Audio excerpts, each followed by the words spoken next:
Naaway sa inkwentro at napatay ang isang itinuturing na most wanted person at leader din umano ng Masarunay Group matapos makipagpalitan ng putok sa mga kapulisan mula sa Regional Drug Enforcement Unit, Regional Mobile Force Battalion 10 at Special Action Force, katuwang ang iba't ibang unit ng PNP na nagsagawa ng operasyon para ipatupad ang mga warrant of arrest sa Barangay Mindalano, Salvador, Lanao del Norte nito lamang Agosto 17, 2026.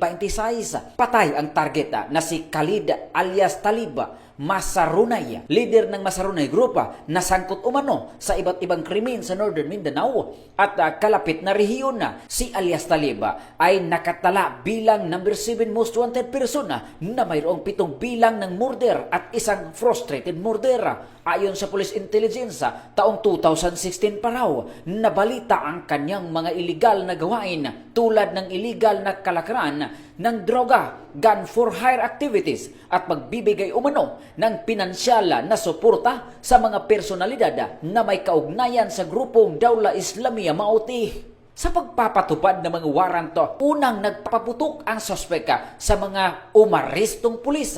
Dahil dito, napilitang gumanti ng putok ang mga operatiba na nagresulta sa pagkasawi sa sospek sa naganap na enkwentro. Nakuha sa sospek ang M16 rifle, kalibre 45, mga magasin at bala. Gayon din ang 8 sachet ng hinihinalang shabu na may timbang na humigit kumulang 150 gramos at tinatayang nagkakahalaga ng 1.02 milyon pesos.